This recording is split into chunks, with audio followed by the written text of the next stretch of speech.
If you remember very keenly, and all of us must remember this, during the administration of Vladimir Putin and that of Donald Trump, there was even a suggestion by insiders in the United States of America that the Russians influenced the elections of Donald Trump.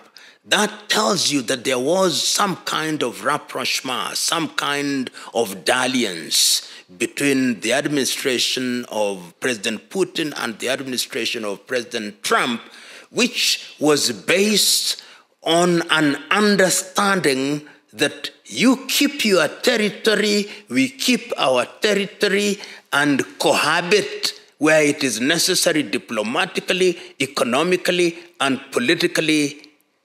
In other words, as there is a beautiful African saying, that if there is a tree, let the eagle perch and let the hawk perch, and let us live in harmony.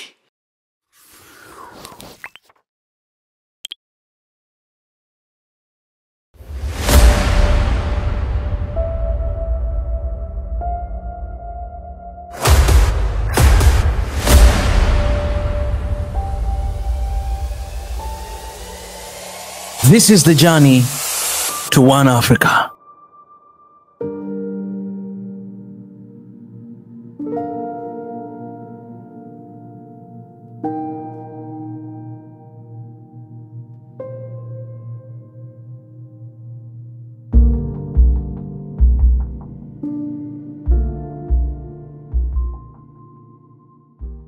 From where I sit, the Russian-Ukraine war is one that could have been avoided. Unfortunately, it commenced in the manner that it did. And one must understand the history of this war.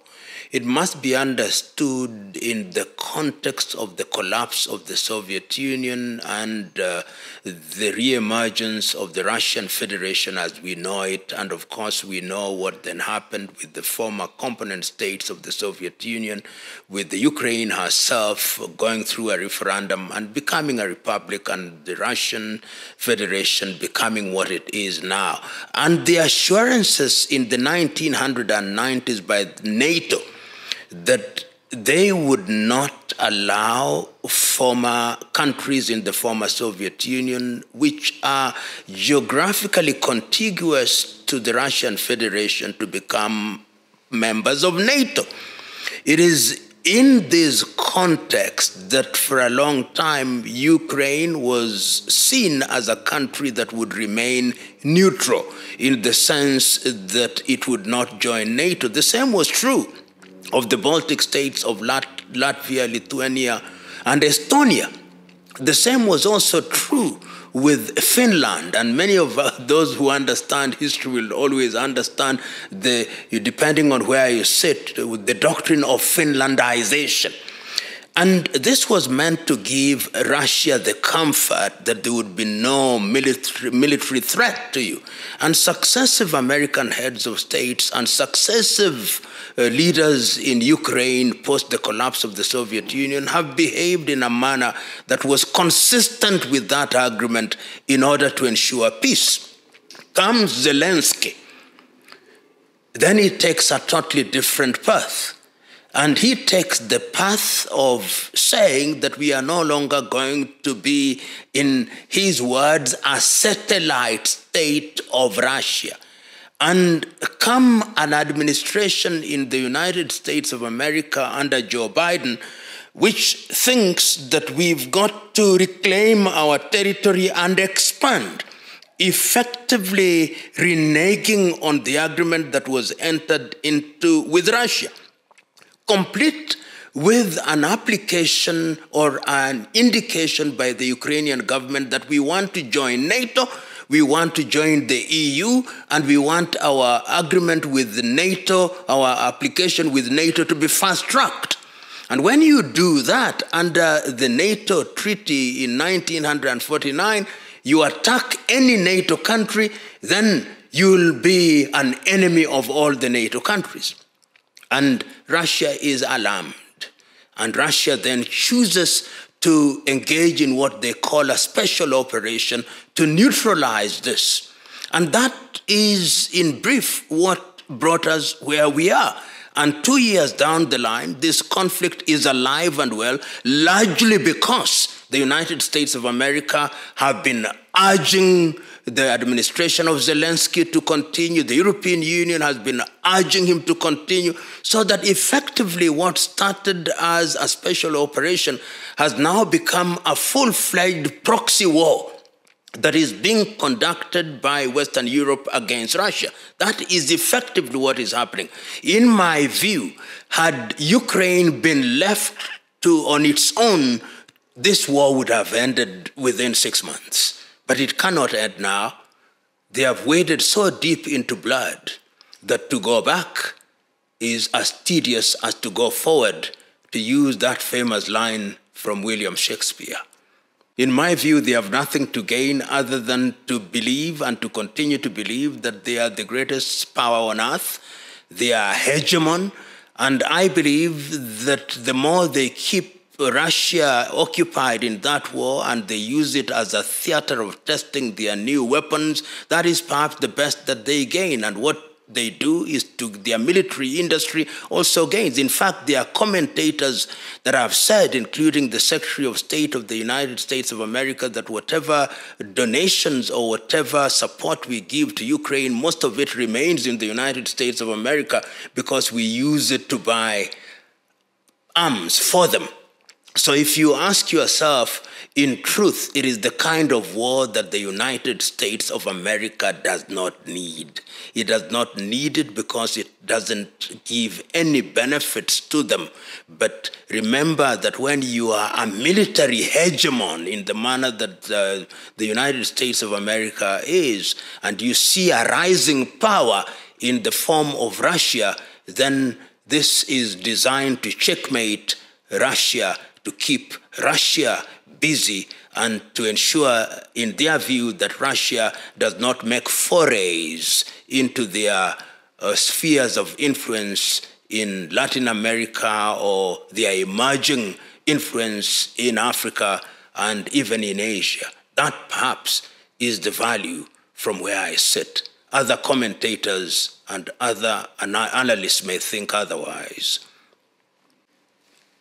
In my view, and many have said it and I have said this, if there was a different administration in the United States of America, perhaps this war would have ended. Because what would have happened is that Russia would have been given assurance, number one, that Ukraine is not going to be a member of NATO. Number two, that Ukraine is not going to join EU, that Ukraine is going to be neutral, and there is nothing wrong with neutrality.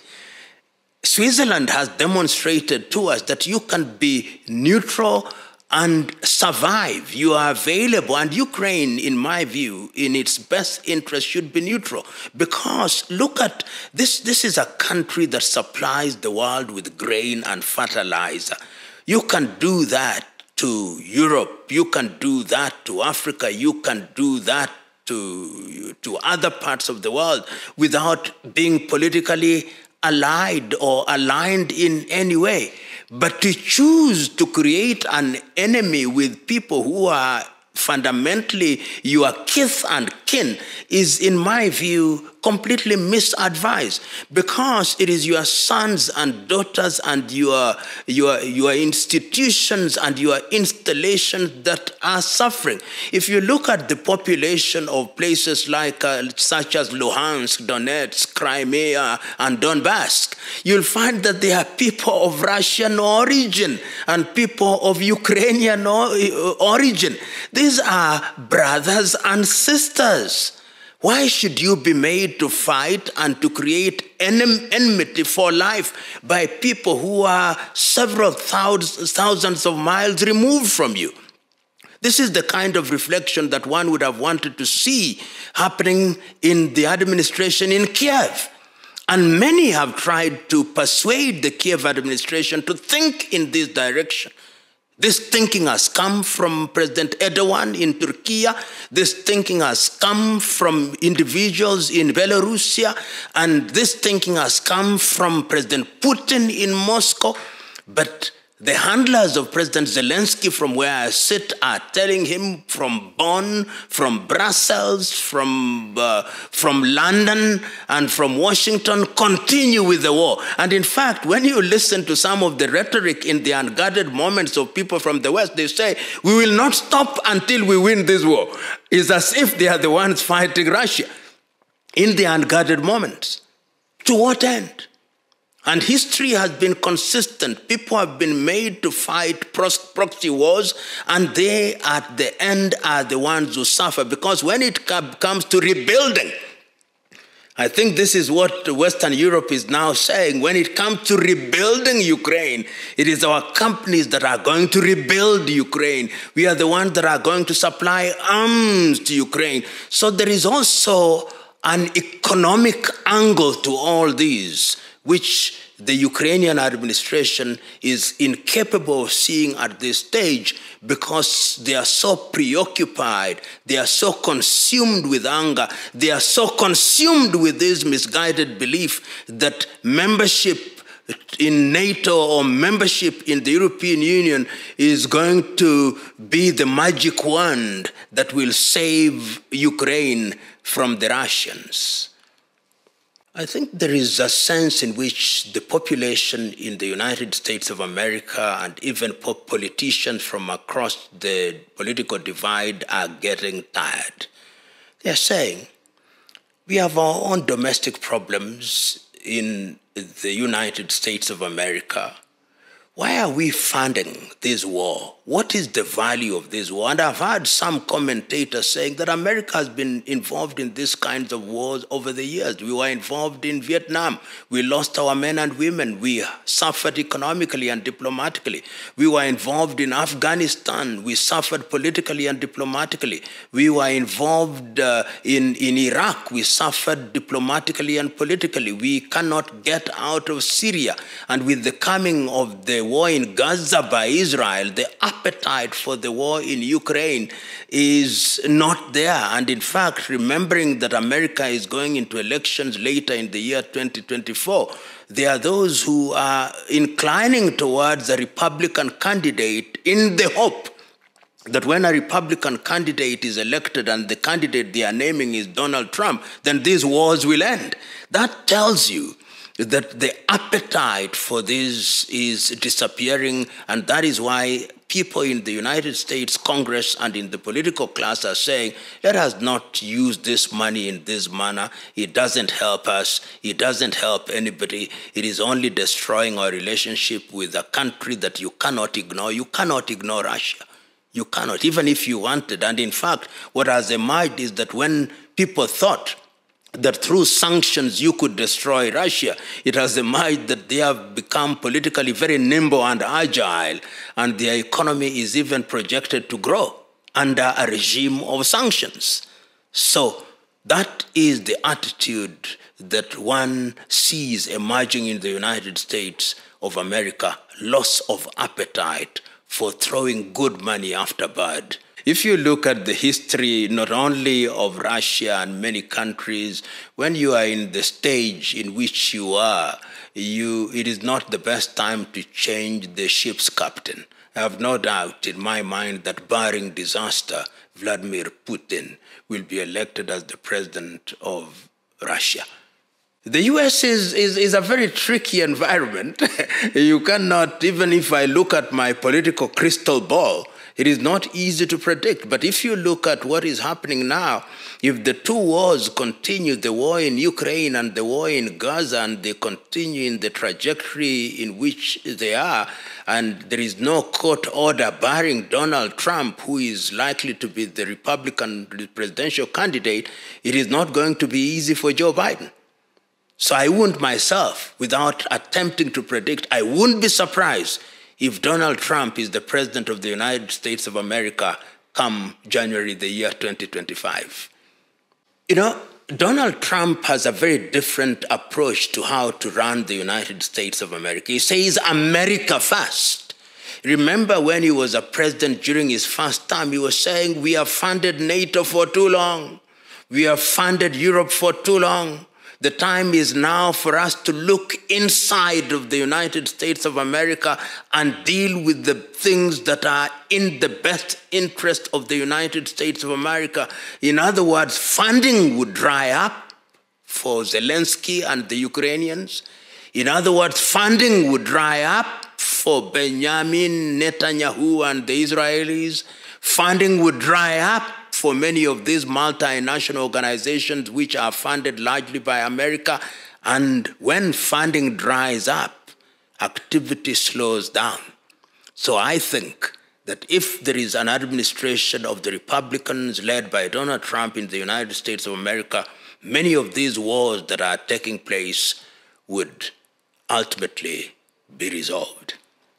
But if you remember very keenly, and all of us must remember this, during the administration of Vladimir Putin and that of Donald Trump, there was even a suggestion by insiders in the United States of America that the Russians influenced the elections of Donald Trump. That tells you that there was some kind of rapprochement, some kind of dalliance between the administration of President Putin and the administration of President Trump, which was based on an understanding that you keep your territory, we keep our territory, and cohabit where it is necessary diplomatically, economically, and politically. In other words, as there is a beautiful African saying, that if there is a tree, let the eagle perch and let the hawk perch, and let us live in harmony. That, I think, would be the attitude that would govern a Trump administration towards Russia and vice versa. And very quickly, I think there would be a serious summit between Trump and Putin if the latter were to win the elections in the United States come November. I think that there are elements, particularly within the Brussels administration, who want to create the impression that Russia is expansionist, that Russia has an appetite for Russification of Europe. I don't see the evidence of that. I don't see the evidence of Russia wanting to Russify any part of Europe. What I hear the Russians to be saying, and they have been saying it consistently, we want to live in a neighborhood where we are under no threat. And we are saying that that neighborhood means the thing that we agreed upon in 1991 or thereabouts, that don't bring your guns, don't bring your missiles next to our neighborhood. And our neighborhood means Ukraine. Our neighborhood means the Baltic states. Our neighborhood meant Belarusia. Our neighborhood meant at a certain time Poland and Hungary. And if you do that, then we will trade. In any event, the Russians are saying, we supply you with gas. It is in our best economic interest that we continue to do that. You are a market to us, we are a market to you. So those who are saying that the Russians want to expand into Europe and to Russify Europe, in my view, they are scaremongering. I'm not pretending that I know the mindset of the political leadership in Russia, but on the basis of the evidence that is available to us, I do not see that that is particularly the agenda. And if it were the agenda, quite a number of countries which are now in the European Union, who formerly belonged to what one would have described as the Russian sphere of influence, would not have joined in this regard. And therefore, I am one who is very reluctant to buy that argument that Russia has this appetite for expansion, and therefore to protect European culture, we've got to resist Russia, and that is our only salvation. Remember the old English saying, if you want to kill a dog, give it a bad name, and then you kill it. This is, I think, what they are trying to do with Russia. Give it a bad name, put the mark of Cain upon its forehead, and as the African saying goes, when hyena wants to eat one of its own, then it says it smells like a goat. That is what they are doing. Ukraine must make a decision. If it makes the decision to have a rapprochement with Russia, then Ukraine can continue to thrive. If I was asked by Ukrainians, what should we do in this tough neighborhood? I would tell the Ukrainians, don't bother joining NATO. Don't bother joining the European Union. Have a rapprochement with Russia because you have a sizable Russian population in your neighborhood. You have greater affinity with Russia, and trade with Russia, trade with Europe, remain neutral, and in your neutrality, you can then be a country that acts as a bridge between Western Europe and what used to be called Eastern Europe. That is what I would prescribe for Ukraine. But what is going to happen, and I think after the war is concluded, I suspect Ukraine, particularly under the administration of President Zelensky, is going to want to move to NATO.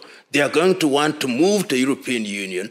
And the Western Europe, led by the United States of America, in order to spite Russia, may, and I suspect, are going to fast-track the admission of Ukraine into NATO. They are going to fast-track the admission of Ukraine into the European Union, contrary to the Copenhagen rules. The Copenhagen rules are very clear on the litmus test that must be satisfied by a country from moving from candidate to membership, but that may be ignored. It will now be a judgment call for Ukraine. And if they choose that path, they will always live in a situation where they are at war, Cold War with Russia, which is not good for them. I hope that the Ukrainians are going to make the right decision. I hope that there is going to be an administration in the United States of America which sees this. I hope that there is going to be an administration in Ukraine that is capable of seeing this, and I hope that there is going to be an administration in Russia that is capable of doing this. And if you can have this troika can then enter into an arrangement that will be for the benefit of everybody. Because Russia needs peace, Europe needs peace, America does not need war, Ukraine needs peace. And this, to me, is the dividend that is going to come out of decisions that are made after careful political assessment rather than assessment that is designed to spite Russia, this big bear which Western Europe fears and chooses to hate.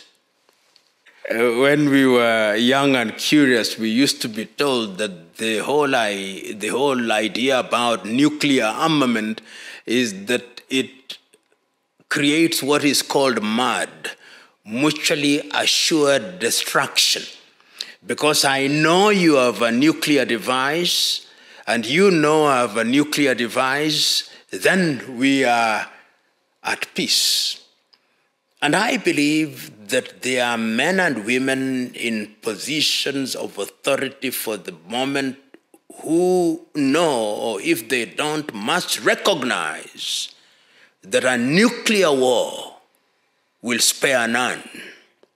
And if we ever doubted the impact of nuclear, we only need to go to the small accidents that have occurred, first in Chernobyl in the 1980s, just a small accident, and how it affected goods and many people far away, including in Europe. We'll only remind ourselves of the small accident that happened in India in the 70s with just small leakage. We also will remind ourselves of the impact of the nuclear accident that took place in Fukushima in Japan after an earthquake. And that tells us that a fully fledged nuclear warfare would be Armageddon. Nobody would survive it. And if indeed we are aware of that, I don't think there is anybody who has an appetite for a fully fledged nuclear warfare. But the world has also shown us that mistakes can be made. The world has shown us that among us, there are mad men and mad women who may deliberately choose to put us on that path in the belief that some will be spared. But if they are such men and women, they had better be told now and here, when there is nuclear warfare, none of us will be spared, and those who will remain will live such a pathetic life that it will be as good as if you did not leave. That is why, even as we have nuclear armaments, we have always moved and tried to ensure that we eliminate nuclear devices other than for peaceful use. Easier said than done, but necessary. I find that argument very simplistic. Simplistic in the sense that the economy not only of Kenya and the world and indeed any other country is a product of a combination of factors. And that combination of factors include many things. For example, if it is true that there is a war in different parts of the world to the extent that we are a global village, these factors contribute to a certain extent. Remember that Kenya and indeed many African countries, Somalia, Ethiopia, and quite a number of African countries were importing grain from Ukraine, were importing fertilizer from Russia, and there are also countries that import oil. So to that extent, whenever there is a war, we do bear the burden of it, because even insurance increases simply because it is much more dangerous to transport goods. So to that extent, you can say that there is an impact which is borne by different countries depending on the things that they import. It is also true that the things that you export, people may not have appetite or the ability to buy the things that you export because of a war situation. But to say that that is the only reason and the major reason is to be untruthful.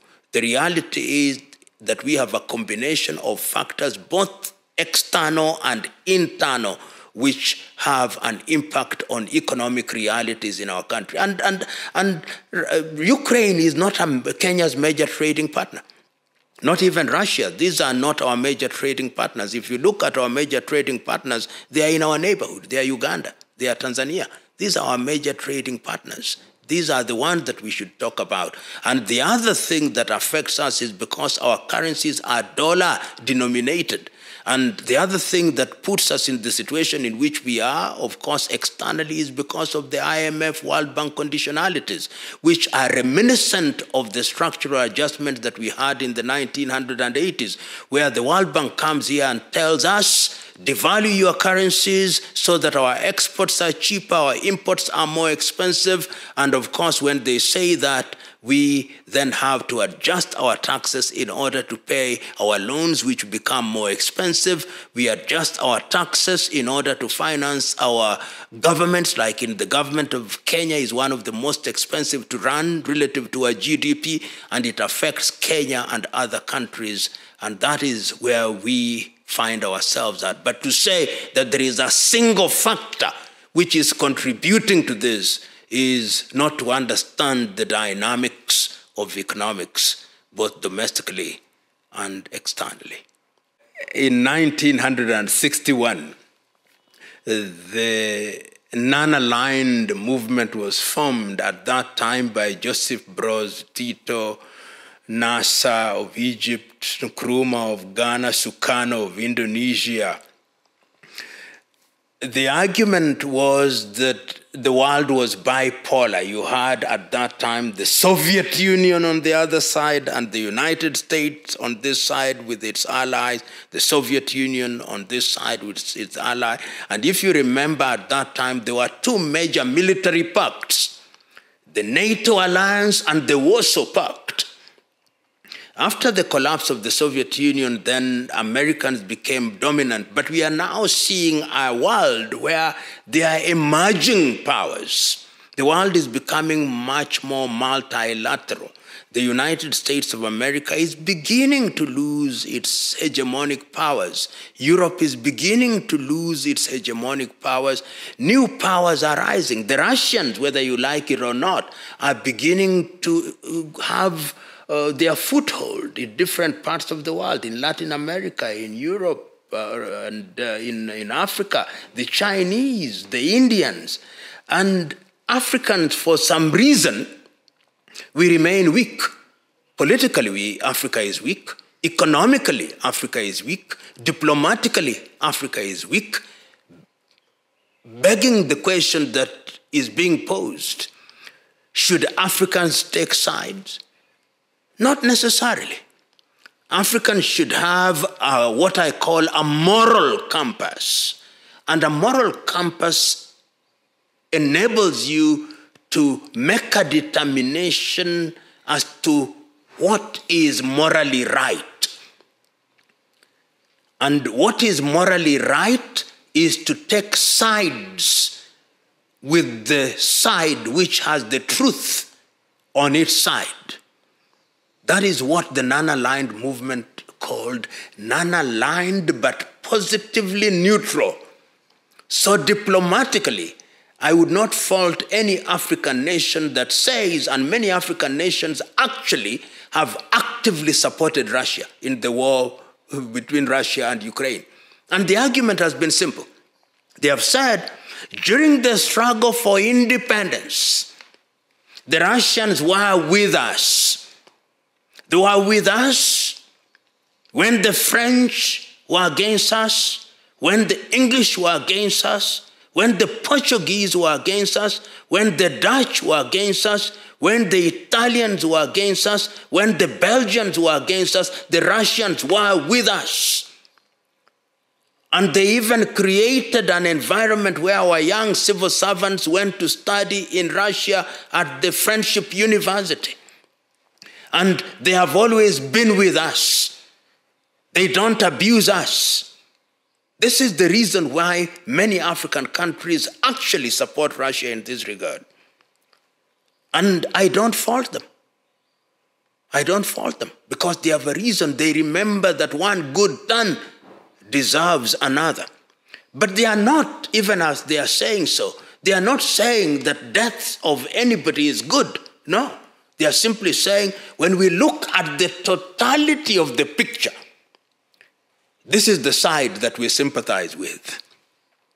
And I think there are many times in conflicts when to pretend to be neutral is to be dishonest. And that does not mean that you don't feel pain, even when your enemy or those whom you do not support are dying or are being maimed.